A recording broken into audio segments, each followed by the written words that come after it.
So like what might end up being a tech issue is that I always get super confused when we do Zoom and I share my screen, right? Like where I'm at. So you guys will have to let me know.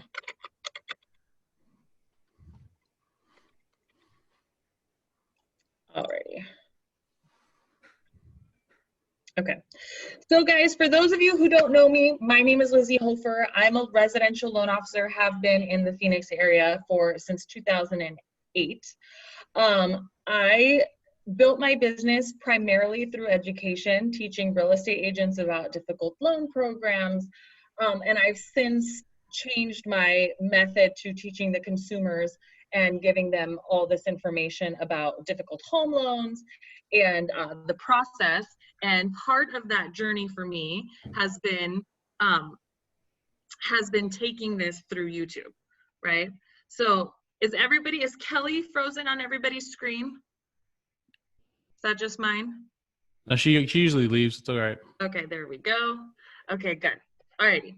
So I'm going to start off with just first and foremost, just the basics of sales, because if you understand this, you will understand how to do everything when it comes to social media, when it comes to selling in person, when it comes to video. It really is all the same. And Javier can just contradict that if he wants to, because we do this live every Saturday. I think that that's part of the entertainment. So I'm going to share my screen really quickly with my social media deck right on this, right? So guys, can you see this? You guys, right? Are you seeing my social media deck? Can somebody say yes? Okay, cool. Yes.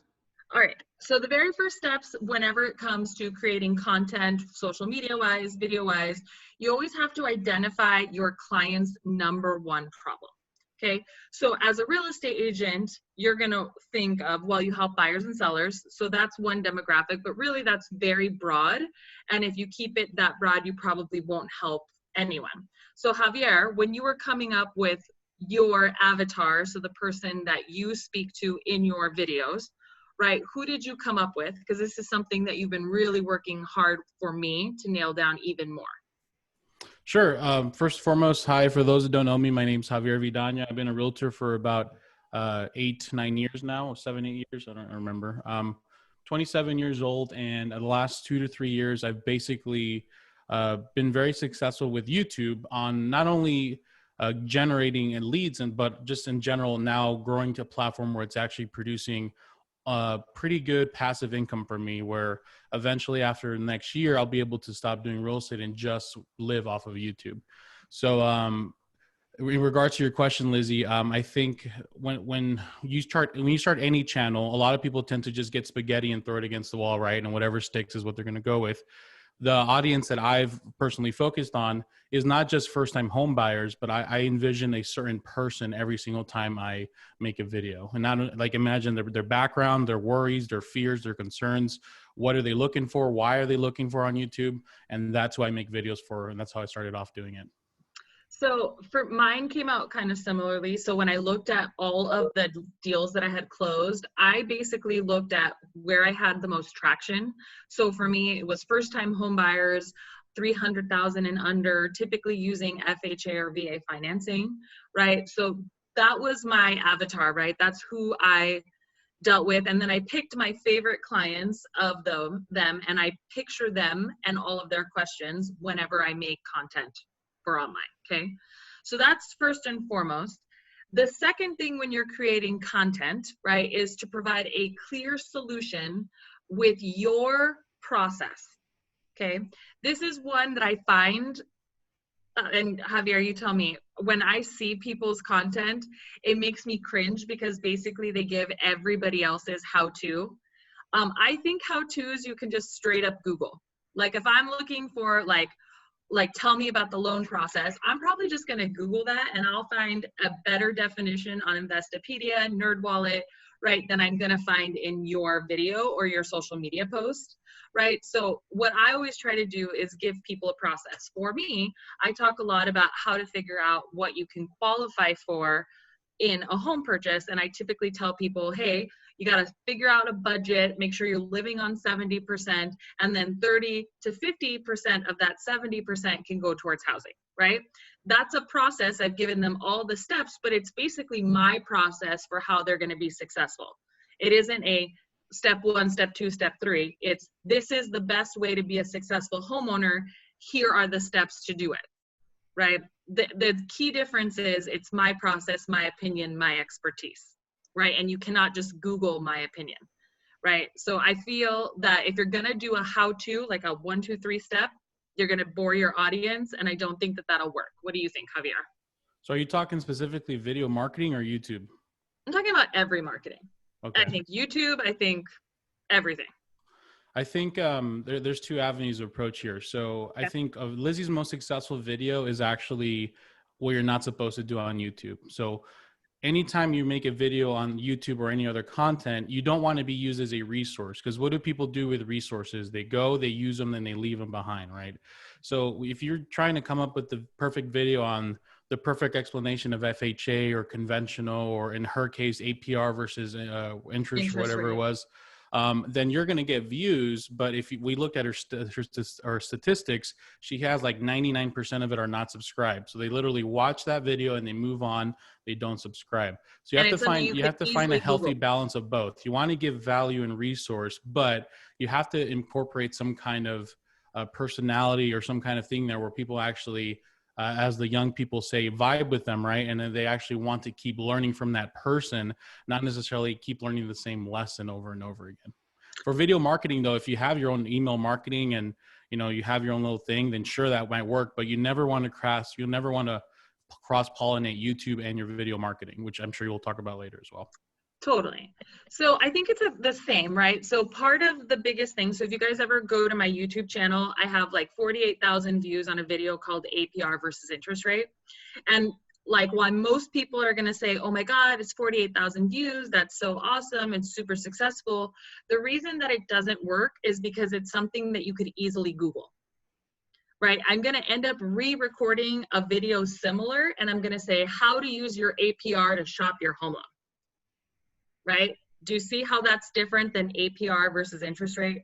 One, I'm explaining what the 2 terms mean, but I didn't give any practical, tangible expertise, right, for how people can use that information to be successful. That would have been a way better video. Okay. Which again, like, so we're talking about identifying the client's problem, providing a solution, and then giving your opinion on why you think it's best. And then the next thing that you can do is, especially with video marketing, is support it with client testimonials, right? How can you bring your client into this, right? How can we have them be a part of the conversation? One thing that I've been doing is, instead of just answering comments, is re-recording a video with FAQ questions that people ask me so that they feel more engaged. And then another tip that Javier gave me was like doing like a budget review for somebody else and giving them an actual plan for how they'll be able to purchase using my steps. Okay. So identifying the problem, provide the solution, give your expert advice, and then we have to engage the person that's watching your videos. Do we agree on all of these steps, Javier? Is there anything that you would add? Just a basic framework for how to understand. Yeah, this is a good, very solid understanding of it. I would probably, instead of focusing on the problem, I need the first essential step for everybody on here would be identify the audience and be very specific who the audience is. Don't just say, I want to help first-time home buyers. No, like, I want to help young 20 to 30-year-olds who are maybe been renting for the last few years, but feel, they don't feel motivated, or they weren't taught by their parents how to purchase a house. And I'm going to make solutions for them, right? So before you start finding solutions or finding problems, find who has those problems and really dial down that niche. Also, guys, if you have any questions, please leave them in the chat for them. I'll be answering them throughout. Whatever question you might have, according to what Lizy or I are saying, we'll stop and we'll answer it. We do these live shows every Saturday for my audience, which is like usually 100, 200, 300 people show up, so we can handle a few questions, no problem. So a couple things that I wanted to point out are just thumbnails for things that didn't really work that well. And so Javier, so I'm going to tell you why I think they didn't work, and then Javier is going to go in and tell you which things would have been better. Okay. So whenever I taught you, so you have your audience in mind. So these were a couple of the thumbnails. So the first one was 5 tips to quickly pay down your mortgage again. So the problem with this is that I didn't say the 5 best ways to pay down your mortgage, right? For me, again, this is like video marketing for me has been a little bit difficult because I never want to offend people. That's like the biggest fear that I have. And so I always thought that if I inserted too much of my opinion, then that's when you get like all the haters come out. The thing is, they do come out, but unless you're willing to go there and say, this is my opinion, you really have very little traction.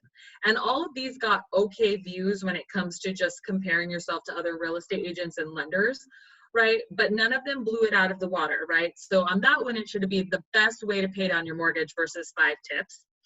Now, the next one I did better. Why investing in a volatile market is still smart. The problem with this one is that no one is like researching that specific title, right? They're not putting that into Google. Like it would be like, is it smart? Like why it's smart to invest in a volatile market. Do you know what I mean? So again, it's just like word placement, making it super concise. I don't know that volatile is a really good word to use because honestly, everything that you put down has to be able to be interpreted by a 10-year-old too, right? So like, I think that probably wasn't the right word. Again, what you need to gather for your mortgage document, like people could Google that, right? This is why none of them I felt worked. Javier, what can you give your like opinions on these thumbnails? Like I know you've talked to me about making my face closer, too many words. Like go ahead and blast it so that these people can learn about it. Is this so you're showing us the bad ones, you're going to show us the good ones next, or is a good one in one of these? I don't have good ones yet. So. Oh, okay. So So first and foremost, I want to say that Lizy's Instagram videos are phenomenal. So I believe for Instagram, this works well. it Um, doesn't work well. so, Yeah. so yeah, but for YouTube thumbnail specifically, you don't want that many words in a thumbnail. You want to have, if you're going to have your face in it, people, first thing they look at when they're going to click a video is they're going to look at the thumbnail. If the thumbnail interests them, they will look at the title. If you're able to sell them on you, they will click through your video. And that's what's called the click-through rate. And YouTube is actually reviewing the click-through rate. And if you have a 5% or above, meaning 5% of all the people that, who are scrolling by and see your video, click it, then the algorithm will be pushing it. So yeah, for first and foremost, for the thumbnails, I wouldn't be putting that much words in it. I would have her face be bigger. And maybe instead of smart investing in a volatile market, maybe a should I invest, or I lost $5,000 or something. You kind of want to be, when you sell something, anything in life, you always want to catch attention first, right? So your thumbnail has to be some kind of engaging, more than just a bunch of words, because no one's going to ever read a bunch of words in a thumbnail, especially when they're on their phone. Regarding the title, I would say for the second one, I wouldn't have named it "Why Investing is in Volatile Market is Most Smart." I would probably word it as somebody would look for it. So should I invest during COVID, or should I invest during that, right? You want to be more specific than just, and you're right. No one would ever use volatile. I think that you're trying to appear smart. You are smart, but you're trying to show people you're smart. I would probably just, we need to remember that not everyone's in real estate. So we can be using these terms with other people, and what you need to gather for your mortgage, what documents do I need? So I think these videos are very resource based, but I think maybe one or two of them could have done better if the title and the thumbnail was just a little more, but once again, on Instagram, it works fine, but YouTube specific, that's what needs to be adjusted. So I've done a lot of A and B testing. So a couple things, guys. So on Instagram, I get a lot of people to view my videos, but it doesn't mean that they're converting well. And so just a couple things that I want to let you know, like you really want to get your best clips on Instagram. So the best statement piece that you had, and you want to put that there, and like the best video I had for conversion. And I'm going to log into like my back end of social media so you can see these things in a little bit. It literally was, I just put a big square on my face and it said, let's see, are you afraid of your finances? Right? But it converted the best, and it literally is a short clip about having fear of money from a very longer video. I then did A and B testing on that longer video, and it did not perform nearly as well without the words. So you want again, short, clear words, your face right in front, and you want short clips for Instagram, you can do a 7 to 8 minute video on YouTube. Hey, Lizy, I can see somebody's social on your screen. Want to probably get your mouse out of the way. Also, if Kelly, if you can give me privileges to share my screen, I can show the people after she's done my views and my videos. That way you can see the pros and cons of using different thumbnails and whatnot. Yeah, actually, everybody on here should have the ability to share. Did you need to share at the same time as her? No, we're good. Oh, yeah, if she takes hers down, you should be good. I just wanted to make sure you were awake, Kelly, to be honest with you. Why? Be quiet. I'm right here listening to every word. Okay, all right. Okay, cool. Alrighty, let's see here. So again, these were things that actually did really well for me in terms of lead capture, right? And this is specifically for Instagram, but we'll also talk about how you could use this for video marketing in general. So like mortgage tip, I know it sounds dumb, but it says even paying a small amount on your mortgage will save you money, right? That's an opinion piece. Mortgage tip, your housing budget should be between 30 and 50% of your lifestyle budget. And then I just give examples of that. These are all things that I find, like if you're trying to get leads, like actual deals, because that's what we're doing, right? We're not everyone's going to be a social media sensation like Javier, right? But you need to have really good copy that closes people. One of the best tools that he has done, just so you know, and what I have copied, is that I always have a lead capture link in all of my copy, right? So I always have like something that they can download so I can get an email. He has an IDX search. He has an app that people can download to see properties. Super important. Okay. So Lizy, I got 2 questions from people. Yep. What program do you use to create your thumbnails? I'll let you go first, Lizy. So I actually, guys, record most of my videos lately on my iPhone, and then I send it to a video producer who does it. You can do that through Fiverr. There's a whole bunch of other people that do it, like Upwork or 99 Designs. Javier designs his own. Yeah, I use Photoshop, but I started off with like Pixelmator or like those Canvas, all those other, there's PicMonkey. There's a bunch of them. It's important though, if you do hire an editor that's familiar with YouTube, because if you can get some very talented video editors and video thumbnail makers, but if they're not familiar with the world of YouTube, they might give you the wrong advice and lead you astray. Second question from Julie. No, actually that was Julie's question.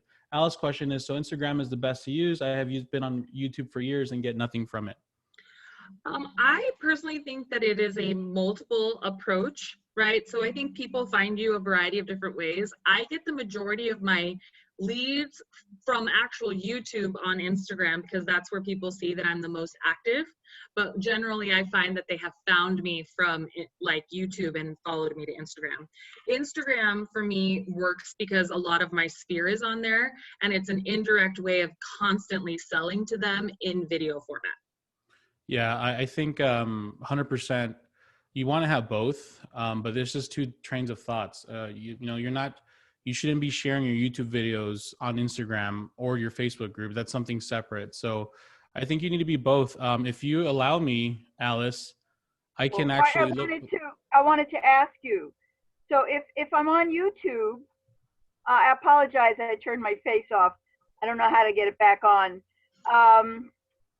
If I'm on YouTube, I've been on YouTube for years, okay? And basically I post walkthroughs of open houses that I'm doing, but how does anybody even know it's there? It's kind of like, like being out in the middle of the wilderness. Nobody knows my YouTube channel is there. How do I drive Alice, people? if you allow us after our whatever presentation Lizy has, can I dissect your channel for everybody here on the class? Yeah. Would you allow me to do that? Yeah. Okay, yeah. I'll tell you for sure. After we're done, everyone will watch, and I'll show you why you're not getting views. Oh, okay. So thank you.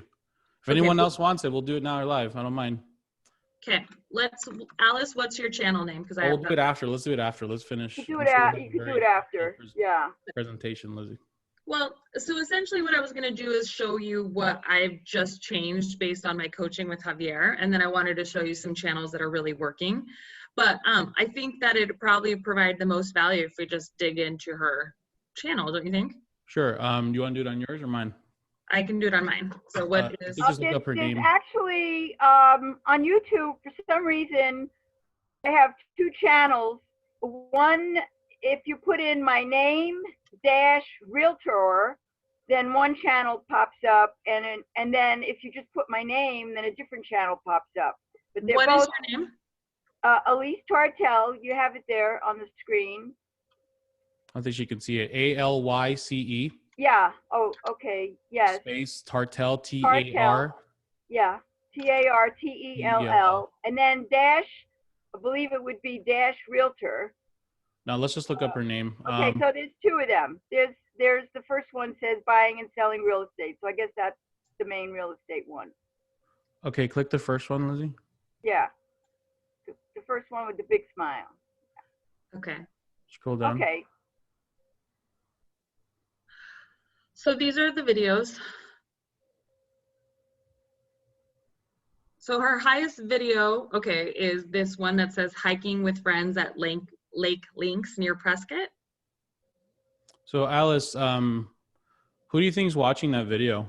Well, those were my friends that I went hiking with, and other people that had looked up on YouTube, perhaps people that were looking up Prescott, people that were looking up Lake Links, and so that pulled them in. But these other things, I was advised, you know, when I went to other workshops, everybody said, put in Scottsdale condo, put in 3-bedroom, put in Thunderbird Road, and that's going to pull in everybody who's looking for those areas. But that's not true. It didn't work. No, don't. So That's absolutely wrong advice. Yeah. Can we take her through the framework first and foremost, right? Yeah, I'll do it real quick. Yeah. So I don't want to spend like the whole class on this. I'll just kind of go to it. So first and foremost, I can see that your intention is to get the potential people who are looking in Lake Links, I'm assuming, or that general area. No, I'm Thunderbird and Scottsdale. for Scottsdale. All right, perfect. All the home things. Actually, I just put that Lake Links thing in there just sort of by accident. I just wanted to have a place to put my video that my friends could see. Okay. And so I threw it up there. Really, all I wanted was to have these. Sorry, I keep clicking pause it. on it. That was by accident. I wanted people to look for Scottsdale condo, remodeled, 3-bedroom. That was what I was told would bring in people. And So I think for real estate, there's two trains of thoughts. You're going for the national audience or you're going for the local audience, and both are okay. I know some great realtors. I can drop the link after, or Kelly can email you guys a Facebook group that I'm in that's really great, that are doing local based marketing, that they're getting a lot of real clients that are coming to their city and they're finding them on YouTube and they're working, you know, they're helping them out. So automatically, so the way the algorithm works is when you post your video on YouTube, the algorithm is going to try to find people that are going to watch it, right? So right now, your number one most viewed link or video is either it's a video about hiking and Lake Links. So YouTube saw this video, and sure, your friends saw it. So then YouTube put it in front of other people like your friends or other people that are interested in Lake Links. So your top video is actually not producing the people that you want. It's actually looking for people in Lake Links near Prescott. No one in their right mind is going to be going on YouTube and searching a 5-bedroom house, 4-bedroom house, Scottsdale. That's the wrong platform for that. You never want to put temporary content on YouTube because YouTube will last forever. If you have a house for sale in 2015, that's a 3-bedroom, 2-bath, it's not going to be for sale 2010. My number one most viewed video is a video I made 3 years ago, and it's still relevant today and people still watch it. So you want to put a video up that's going to be relevant regardless of the time. None of these videos are relevant no more because it's already houses that have sold. Therefore, the algorithm has no need to push them, or if they do push it to somebody who's looking in Scottsdale, they're not going to click it. So the algorithm knows that the 5-bedroom house in Scottsdale is 3 years old. No, it's just the algorithm is going to try to put it. Well, it's not going to do it no more because it's already past. It's already 3 years. But essentially, it's going to find people that are looking for similar videos like that, and no one is doing that successfully, or very, very few people are. So I think the general why it's not working is because you don't have a core audience you're trying to make videos for. If you're truly trying to make videos for home buyers in Scottsdale, then what are the home buyers in Scottsdale's problems and what are their solutions? They don't want to be told, oh, this has what kind of houses are for sale. They want to know the different areas, different marketing for like what's the difference between this area and that area. Do me a favor, Lizy, if you can look up Jeremy Knight.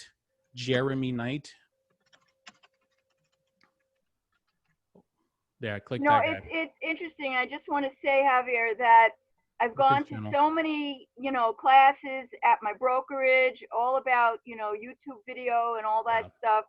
And all of them have said, just post these listings and you'll get. Yeah, no, they're wrong. That's what everybody says. Because here's another shocker. Everyone is telling you that keywords matter. They don't. Keywords do not matter on YouTube. Can I point out some things? So just like right away too, like, because when I looked at your channel, Elise, like the very first thing I could tell is that there wasn't a core audience that you had designed these videos for. Like nobody, like when you go into YouTube, you're trying to solve a problem or get entertained.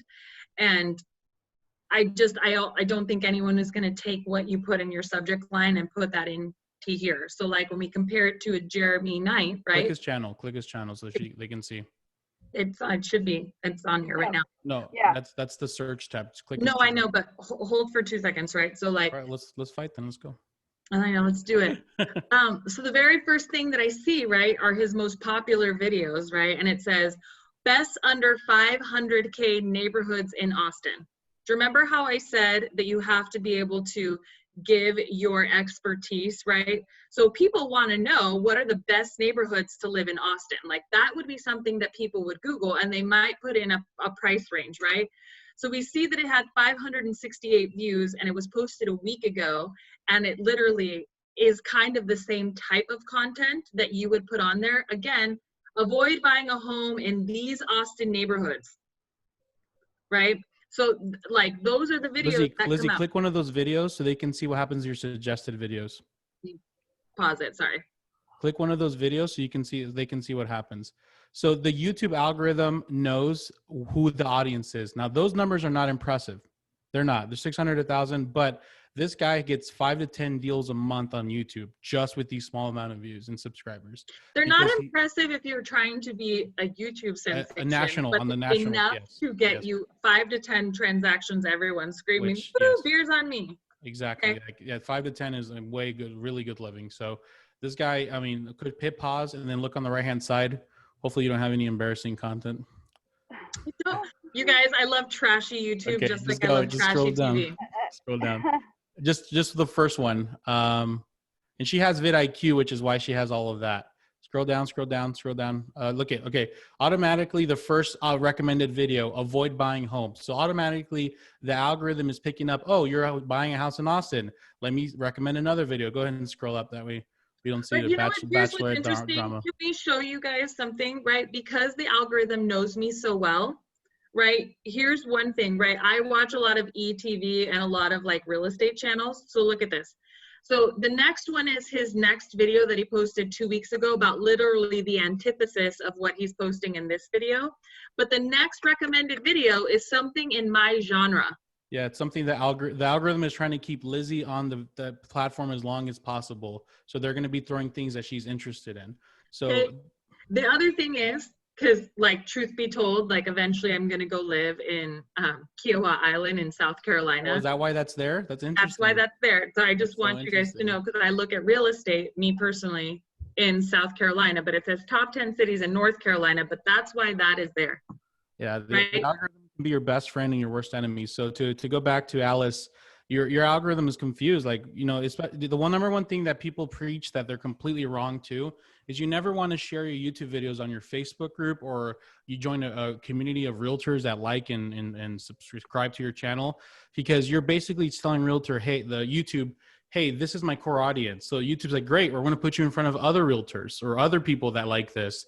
And when they do, they get terrible click-through rates because they're not that's intended audience. So the way you succeed on YouTube is step one, you start making smart content and solve the problems for the people you're thinking about. number one, first step before you do anything is figure out your competition, who's doing it. What's going to happen is your videos are going to be placed next to your competition's video through the suggested videos. You're going to grow organically because of it. You just have to make sure you're doing the right thumbnails and titles, which that's another 4 or 5 hours class that we can do, but you know, we're not going to get into that one for now. So okay, let me ask this question, because one of the things that I've through the years kind of specialized in is finding homes that do not have any HOA fee. A lot of the homes that I've been dealing with, I know where to go. I know what neighborhoods to go to where there's no HOA fee.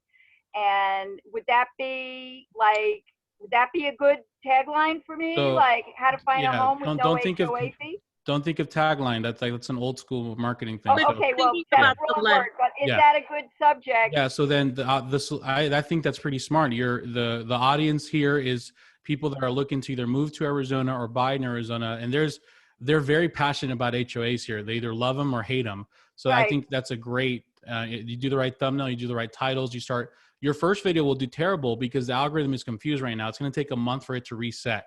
So you keep Wow. making content for that subject. Eventually the algorithm will learn and pick up like it's doing for Lizy's channel now, and it'll eventually organically grow.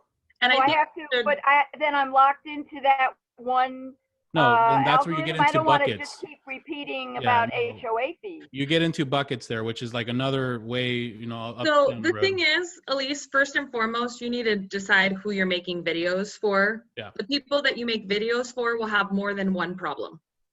Like first-time Okay. home buyers, guys, their problems are let's, credit, money, programs. They don't know what the process is. They don't know the location. They have Right. 99 problems. Okay, you can make a million videos. Let's do another. Can I also ask?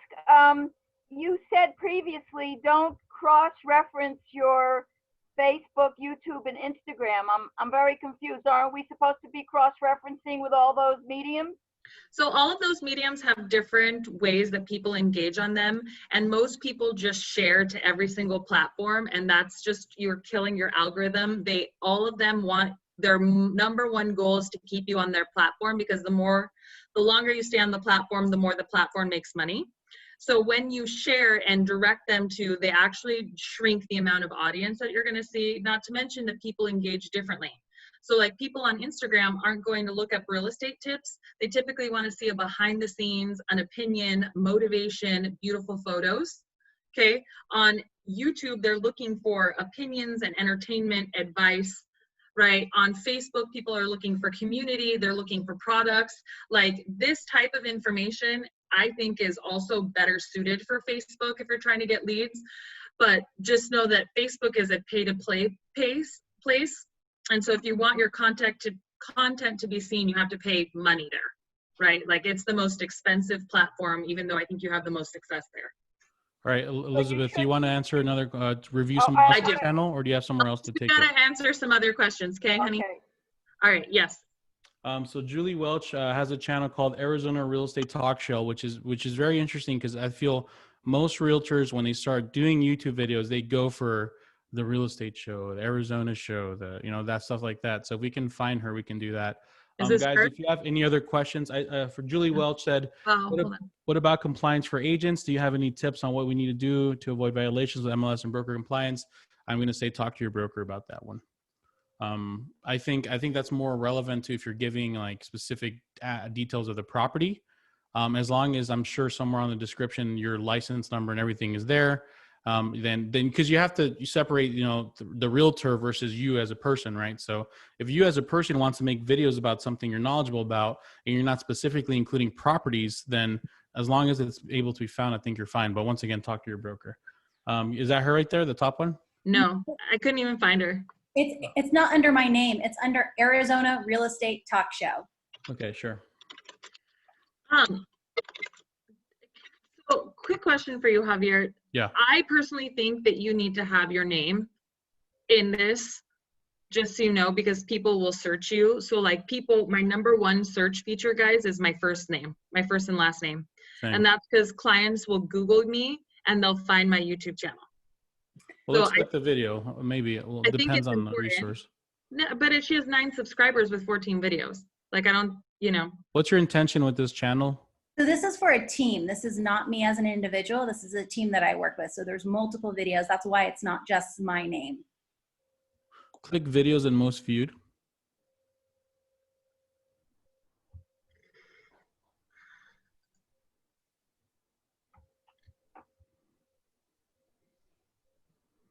Join the buyer interest list. That seems to be your top performing videos. So is your niche specifically trying to, talk about different new builds in the Gilbert area? Yes, this was focused for new builds all over the Phoenix Valley. Great. I think that's a great topic, and I can definitely see you being successful on that niche. I would probably change the name to Arizona Real Estate Talk Show. Is like you're going to talk about real estate everywhere, like what's going on. That's more like a news platform, right? And I don't see any news. Your top views are they're not news related. So either you keep the name and you start making videos about anything to do with real estate news, and you're specifically only going to be getting people who are interested in that, which let me break it to you, not even realtors interested in Arizona real estate news. So it's going to be a very small audience. Or if you want to focus on this, which I think is a great idea, you just need to clean up your thumbnails and your titles. You're doing the Facebook thing where they do emojis and arrows in the title. That's not going to work. I think if your ideal, let's say you make a video about a specific neighborhood, totally fine. Those neighborhood videos do work. Once again, Jeremy Knight's doing a great job with that. I would probably make the thumbnail more, the actual neighborhood or the sign of the neighborhood, and then maybe make the title start with that. That way, because the truth is, if you're doing local-based content, you want to have SEO friendliness, right? You want to be able to be found. Although it's not great for big growth like national growth, but for this specific kind of growth, you want whoever's searching up that new build neighborhood, your video pop up on Google or YouTube. So want to start it off with the name of the thing, want to clean up your thumbnails. And I think you can be the Gilbert new home build resource. So I would even probably pivot and change my title, my channel name to that. And also, if you're creating a channel for your team, then this ends up growing bigger. You might want to make sure to talk to your team leader about that, because it can end up being so big that there'll be some kind of conflict there. So I can see this be a great idea. It's just not being executed properly. Yeah, and the other thing is, I don't know how you guys are driving traffic here, but I do also think that one of the things that Jeremy Knight does super well, again, is that he has opinions and advice and expertise. I don't know what an interest list is. I have a best guess because I happen to be in mortgages, right? But I don't know if I was a consumer, if I would know exactly what that means. And then why does your list matter? So, okay, next question, Javier. Can you ask it? Great, but that's a great topic, though. I think it's definitely something there, and I think you should keep doing it. Me too. Really. I thought it was great. Thank you. I have one question about that. So Yeah, should sure. we do multiple channels with different themes? Is that okay? No, so you want to have one channel with different buckets, because the algorithm, the reason why I've been I haven't been stagnant, but I could have been a lot bigger if I would have identified what my buckets were early on and make it different. So you end up having different audience that kind of cross-contaminate once in a while. So let's say in real estate, believe it or not, in the real estate world, the number one videos have nothing to do with real estate, but it's about saving money, tips about money, budgeting, investing, right? So you could literally, if you're going to be a successful real estate channel, which is what I'm transitioning to, have different buckets where you're getting different people, but they also kind of cross-contaminate where they find your other videos and whatnot. But that's much more higher level for now. I think you need to focus on one bucket and grow with that. I got with one bucket to 30, 40,000 subscribers and a successful channel. So you can grow much further with just focusing on one than starting to spread out very soon. And you would be surprised how you would think one channel might support just one thing and other people have those same types of questions. So for my channel, I talk about budgeting tips, finance tips, mortgage tips, right? Mindset tips, all of those things my clients have issues with, right? Maybe that one client doesn't have all 5 of the issues, but a lot of them will have 1 or 2 or 3 of them, which is why you want as much content on one channel. Okay, so for instance, it's best neighborhoods in Gilbert, best new builds in Gilbert, off-market properties, why they're so important, does it make sense to have enter into a raffle for a new build? Is new build versus resale better? That kind of thing. All of that content belongs on one page. All right, Next question, Javier. Enrique Ceballos, I think he was in my other class last time. Can you tell us what video equipment you use? So I am pretty basic, guys. So either I'm in a studio and they have all kinds of fancy cameras, or I use my iPhone and just make sure that the lighting works. I think the number one important thing you need to focus on is not camera, it's your audio. Audio. People do not even watch your videos, they listen to them, right? So if you watch a video that has great video, like movie-like production, but then the audio is like, then they're going to click away. But if your audio is amazing and you're recording on a Razr phone, then they're going to watch it. So it'll have a higher chance of staying. So invest in the USB mic. There's the Yetis or the Snowballs you can buy for like 50 to 100 bucks. Connect it to your laptop, record, and then you can have that audio sync with your video, and it come out much better. I started off with a G7X Mark II, which is a point-and-shoot camera. Had terrible autofocus issues. My number one video is recorded on that video on that camera, and its autofocus is really bad, but it still does very well. I've invested the money I made on YouTube into my equipment, so I have like an A7 III Sony and like a $1,500 lens. So don't use that as that. You don't want to start with the best video. You want to start with the best audio. And my audio now, it's Rode. It's a Shure mic SM7B. I have a cloud lifter, and I have a I also do live streaming for my people, so I kind of have a different, more intense quote unquote setup. All right. Please leave your questions. We only have about 10-15 minutes left, guys, so please feel free to leave any questions. I would like to direct them to I want to give them some value about thumbnails and what works. Yeah. Why don't you want to share your screen? Yes. Okay. And then I will ask you questions. Sure. You're going to look at my embarrassing suggested videos too? Why have you been watching Joe Rogan so much? Okay. So videos. So my journey's been a little different, where I had success, and then I got comfortable and I thought I was a top dog. And then I had a very rude awakening from a good friend of mine named Christina Smallhorn, who was way below me at one point, but then she like way past me. And I was very humbled by her. And I was like, oh my gosh, like I'm clearly not the best. Teach me your secrets. And she led me to some coaching program. And that's why I've now in the last like month gone from good to really good, because I'm starting to get coached. So first and foremost, my most popular video, 0% down, first time home buyer. I want to look at the thumbnails. Okay. My face, even as ugly as I am, is the large percentage of it. It's somehow is welcoming to people wanting to click it. And the thumbnail, you don't need to have tons of word, tons of verbiage. 0% down, first time home buyers. Even now, I probably would have remade that to just say 0% down. You don't want to have your entire, like the title and the thumbnail are completely different. You know how Lizy was putting her whole title on the thumbnail. You don't want that. Have it kind of work with each other. And the ones that have done the best, surprisingly, are the ones where my face is bigger. People are, if you have a trustworthy face or something, they'll click it. But if you notice, my worst performing ones are ones where I strayed away from that, right? Where I was a little more out. I was more like this. I had a ton of words everywhere. Those are the ones that don't do great. And I'm starting to experiment now. You don't even need your face. I made this video recently, has 19,000 views that didn't have my face on it. So very important that you have the thumbnail where if it's going to be you, have your face be as big as possible.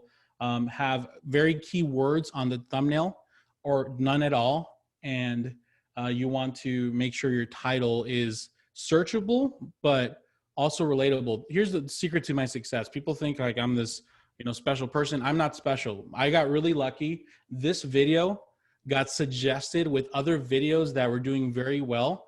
And for some reason, people clicked it because let me stop there. The difference between your two main sources of people searching you on YouTube, but most people will probably say, well, it's search terms, right? Like people search you and they find you. That's like 1 or 2% of my total audience. 1 or 2% of people find me on search. Everyone else finds me on browse, and 20-30% of them find me on suggested. Browse is as soon as you open up the home app, which I will not do because I don't want you guys to laugh at my personal stuff. So let me just open up a Cognito, go to youtube.com. This is if you've never used YouTube, this is going to be the home page if you've never watched a single video. the homepage is automatically YouTube's AI algorithm trying to keep you engaged and keep you on the site. So for Lizy, it was bachelorette videos, stuff like that. For me, it would probably be D&D videos and a bunch of nerdy stuff. For you guys, it's whatever you're watching on YouTube. So this is browse. If this is my number one, like 60, 70% of my views come from here, and as it should be, because that means people are finding you on the homepage either because they're searching you or they're searching content like yours and they click through to yours.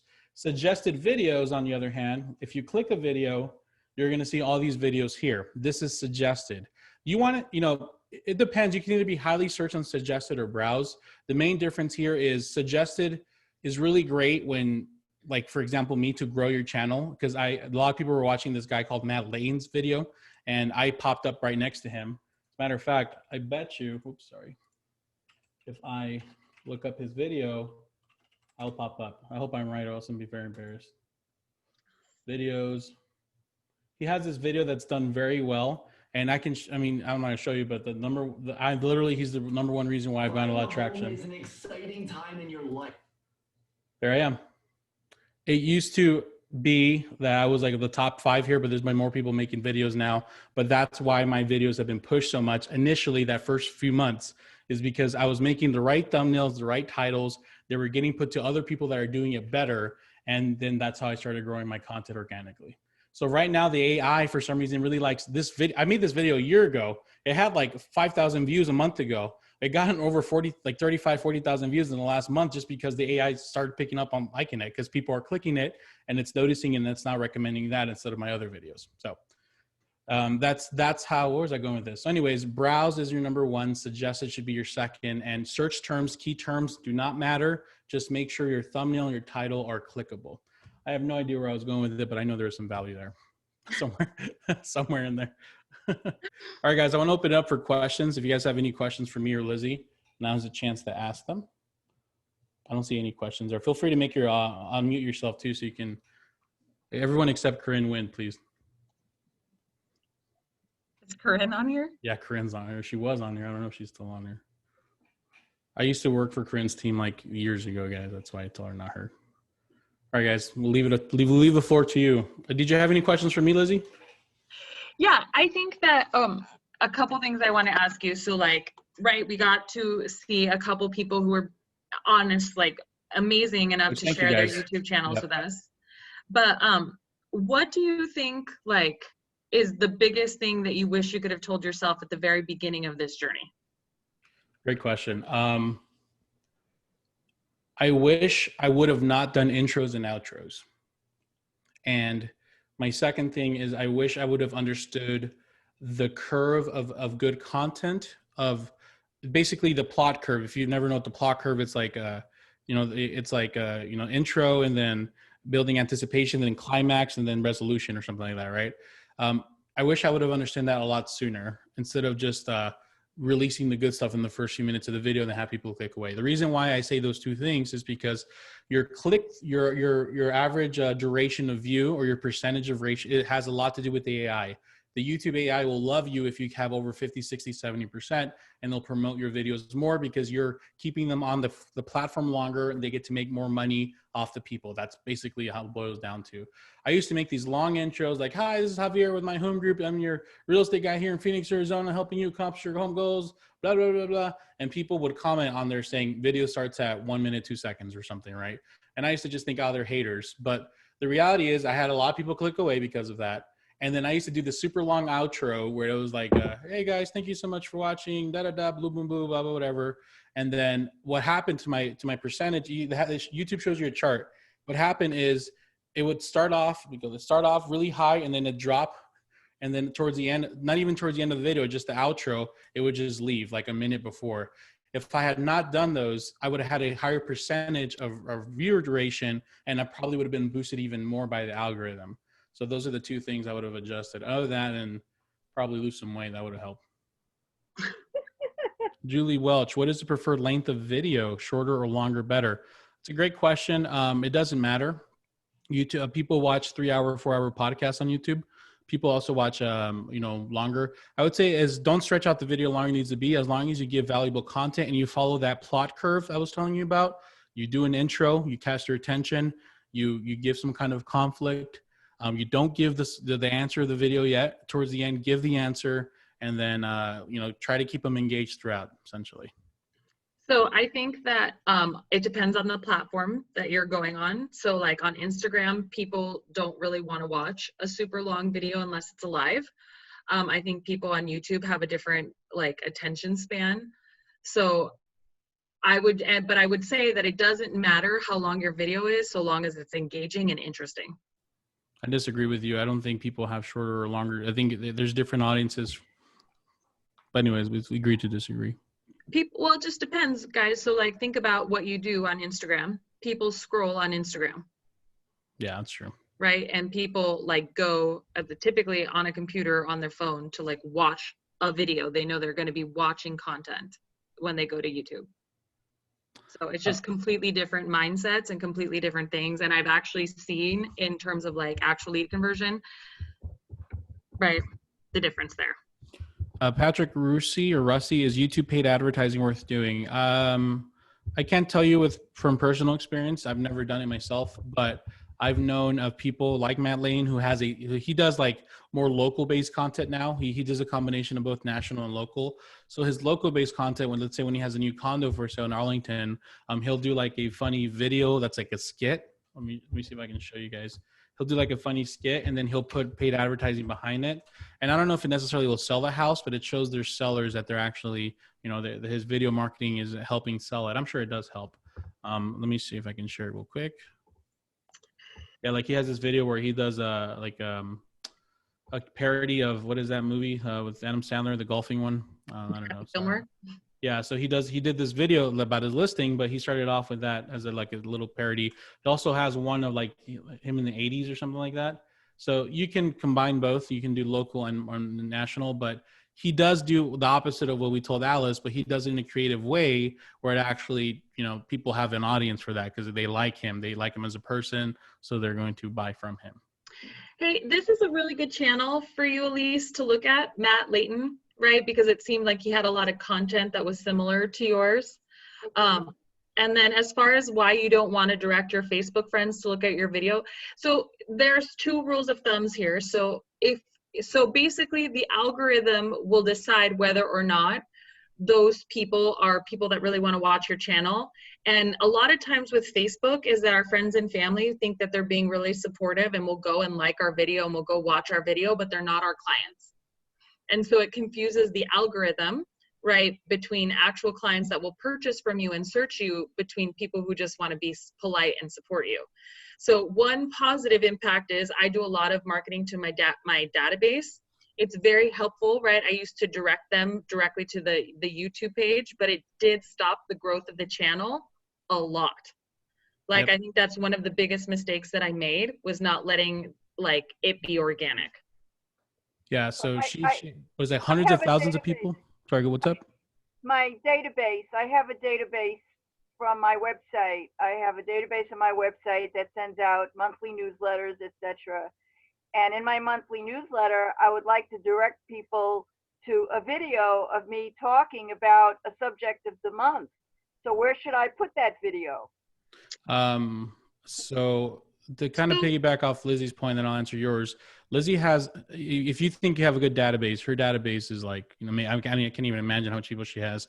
So she started off and she got a jump start of her channel because she had the database, but her growth is always stuck because the fact of the matter is, as much as people love Lizy, her past clients don't want to watch content about buying a house anymore. So they would watch the video and click away after a few seconds, ultimately killing the algorithm, thinking, oh, so this is people don't like her content. Let me show it to other people that have bought houses that are like this. And there are people, of course, they weren't liking that. So the best thing that she's done for her channel is stop emailing her YouTube videos to her hundreds of thousands of people on her database. Well, that's helped her organic growth explode. And now, how much you making a month on ad revenue? A few $100 a month. So like $300. It's a $300. It's helped her tremendously. So to answer your question, I don't think if you're going to be emailing your video out, then if you have a database, I would say if you have a database of home buyers, which you can't 100% say with certainty, then I don't see the problem with that. But I would rather grow organically and not share that. And unless you have like a blog, someone asked the question, Vince, does it hurt to embed YouTube videos in a website blog? If people are finding your blog through an SEO like Google search, I think that's totally fine. So if people are finding you organically, then that's totally fine to do that. But if you're sending it to people, you're risking people clicking it and then leaving it and hurting your algorithm. So a couple questions really quick. Why doesn't SEO work on YouTube videos? I don't know. I mean, that's a great question. It doesn't hurt you guys. I just think that people put too much weight on them. They think that the SEO, just like your website, is going to be the reason that people find it. And we all know that like people have way more money than us to spend on getting themselves recognized as first. And so basically the first page of anything is just ads. So that's it won't hurt you, but it's not going to be the thing that brings people. Enrique, SEO is search engine optimization. So basically optimizing your content, video, blog to be found organically by the SEO bots. But yeah, it doesn't hurt you. You just don't want to rely on it. And all these YouTube gurus are out there spouting that SEO and like add keywords. All that doesn't matter because at the end of the day, people are going to find you because they're happening to watch videos like yours, and then they get you recommended. And if your title and thumbnail are good, they're going to click it. It doesn't matter what your SEO was at that point because that's how people are found. Once again, number one source for me is like 70-80% browse. Very 1 to 2% is search, people finding me on search engine, which my content should be searchable, and it's still a low percentage. I'm sorry, another question? Does the background matter, or should we use the same setup or change it up? That's a great point. I used to have a really nice studio with like video game stuff in the back, and people would say, I love your stuff. But this last 5-10 videos, I've literally made it here. This is just like my home office. My kids are probably in the back there. And, it doesn't matter really. Just don't try not to have a basic background. You want to have some kind of thought placed behind it. Like your lighting really matters. Like, for example, if your light's right behind you, you're going to be blacked out. You don't want that. You want to have your lighting right here. You want to have some lighting on your face. You want to have some things in the background. You want to have some distance between you and the wall. You don't want to be right in the wall because then you do that. You have that weird thing that, those videos realtors make where they're literally against a gray wall and they're just talking. You don't want that. You want to have some depth.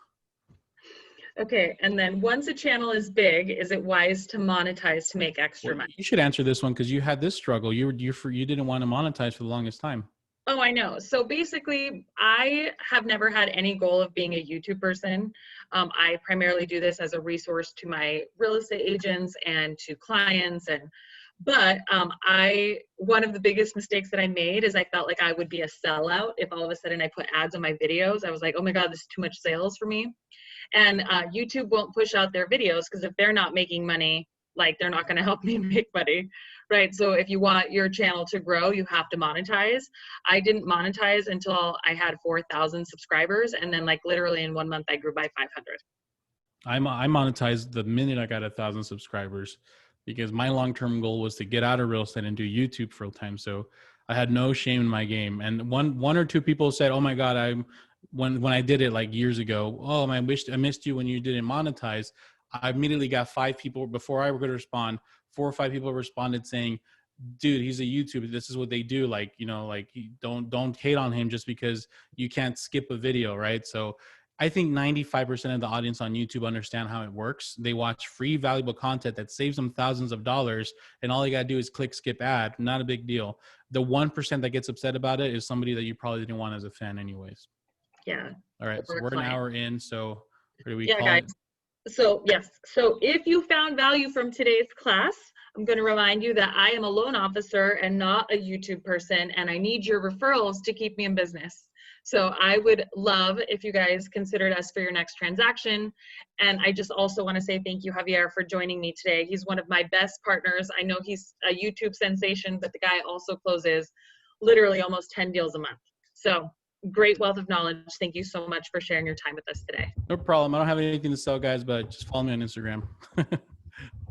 Awesome, guys. Thank you. Appreciate you guys. Bye-bye.